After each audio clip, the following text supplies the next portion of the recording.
What's going on, guys? Jerry Neutron here, back with a brand new video. And today we're going to do a little bit of some PC building. So it's been a while since I've actually made a video like this. I was waiting for the new generation hardware to come out, and a lot of it is here. So now is the time to make my de facto standard gaming PC build. And this is pretty much just the recommended build for the average PC enthusiast, if that makes sense. So today what we're going to do is just go ahead and jump into the build. I've got some parts that I have selected here that I think would make a pretty good rig, and I'm going to share it with you guys. So yeah, let's go ahead and do that. No drinks today, actually. I know normally I've got a soda or a Powerade or something like that, but I don't have that this time. I do have this though. Some parts to review. So I've got this mouse from Tesoro. I have got this other mouse from Corsair, and I have a keyboard also from Tesoro. So gonna be reviewing these soon on the channel. Make sure you guys subscribe if you have not already, because I will be getting to those soon. So now that that is out of the way, let's just go ahead and jump right into the PC build. So starting with the CPU, we are using the Intel Core i5 6600K. This is a 3.5 gigahertz quad-core processor, pretty much the standard for PC gaming builds these days. You don't really need anything stronger than this at this point in time. The 6700K, even the 6800K CPU are both great in their own right, but really it's a matter of diminishing returns when you consider the cost of those CPUs. So this one will pair with any GPU that is out there. You'll be able to run any game as well, even those strong CPU bound games. So that is why we are going with this one. Now, to cool the CPU, no Hyper 212 Evo this time. I've actually gone with a replacement. So this is the CryoRig H7. This one goes for about the same price as a Hyper 212 Evo, but it actually cools better. So around the same price, but better cooling, and also, in my opinion, a little bit better looking. That is probably going to be the standard CPU cooler going forward on my builds.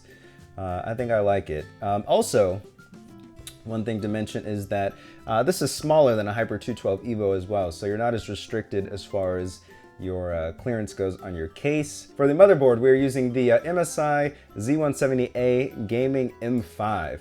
This is pretty much a mid-range motherboard from MSI here. I picked this one because it's got a healthy amount of features, but also it's not super expensive as far as Skylake motherboards go. Of course, if you guys have taken a look at those, you know you can end up spending over 200 bucks easy if you go for one of the more higher end boards. But I like this one. It's got plenty of USB ports at the back. It's got dual M.2 slots, even though we don't really need those this time. That may be good for some future expansion. It has SLI and Crossfire support, 5 fan headers, 2 of them for your CPU, and those are all 4-pin, by the way. And yeah, it's a pretty solid board. You should be able to get some good overclocking in with this board as well. You'll probably be limited more by your CPU cooler in this case. And for the RAM, we are going with the Corsair Vengeance LPX. This is the 8 gigabyte kit, so you get 2 4 gigabyte sticks, running at 3000 megahertz. So yeah, it's a pretty good price for some RAM. You'll get a nice overclock in with that 3000 megahertz, and it's pretty low profile as well, so RAM clearance really shouldn't be an issue for you there. And it only runs at 1.35 volts to get that 3000 megahertz, so that's good. Now for storage, we are going with the ADATA Premier SP550. This is actually a 480 gigabyte drive. It's more on the entry-level side as far as SSDs go, but in this case, we are putting a priority on capacity over speed. So, you know, there's only so fast you can get when it comes to SATA-based SSDs. It's not a bad idea if you're really not doing anything special to just kind of put your money into storage or capacity rather than performance. And I have the 120 gigabyte version of this in my HTPC, and it served me just well. Obviously, if you have specific needs, this may not be the right choice for you, but for gaming, this should be just fine. If for any reason you think I'm an idiot and you don't believe me, go ahead and go with the Samsung 850 EVO. That is the tried and true drive. It is more expensive though, so you're getting the 250 gigabyte version for 92 bucks versus 480 gigs from the ADATA one for 110. So it's your call there. If you want the performance over capacity, then the 850 EVO is the one to grab. We're also going to throw in a good old mechanical hard drive. So I've picked out the Seagate Barracuda 2 terabyte hard drive. Yeah, 7200 RPM, 64 megabyte cache. It's only 75 bucks. Unfortunately, these things only have a 2-year warranty, so longevity may be an issue past that point. It's up to you whether you want to go ahead and grab one of these for the low. If you're concerned about that at all, I would recommend the black drives from Western Digital. This is the 2 terabyte version. You are going to be paying a lot more money for it, but you do get a 5-year warranty with this one instead. Now moving on to the graphics card, we're going with the GTX 1070, and pretty much in this case we are selecting the well, the cheapest one available at this point. You still can't really get these at the promised MSRP yet, so that kind of sucks. But this one right now is on NCIX for 430 bucks. It is the Gigabyte G1 gaming version. Unfortunately, it does have orange accents instead of red, but when you have the card installed, all you're gonna see is the backplate, which is pretty much color neutral. So it's not going to ruin our color scheme too much there. Now to power everything here, we're going with the EVGA Supernova 650 G2. So this is a 650 watt power supply. It is 80 plus gold certified. It's fully modular, so you also get all black cables with these. It's got an echo mode, so I believe the fans do not spin under a certain load just to keep it quiet. This thing's gotten pretty good reviews pretty much everywhere. Like Johnny Guru and places like that. So this is a solid choice. I've pretty much used this on every build that I've shown to this date almost. I have seen the platinum version on sale recently for not that much more.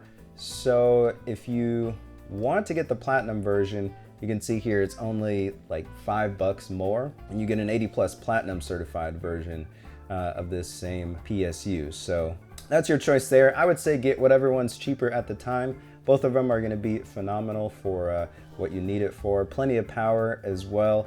And if you decide to upgrade to a more powerful card in the future, chances are you probably aren't going to have to replace your power supply, which is always a good thing. It always kind of sucks when you have to, when you want to upgrade something in your system, but you can't unless you upgrade this other part. So that's, sometimes I tend to overspend in certain areas just because you can carry it over to future builds, which is a good thing.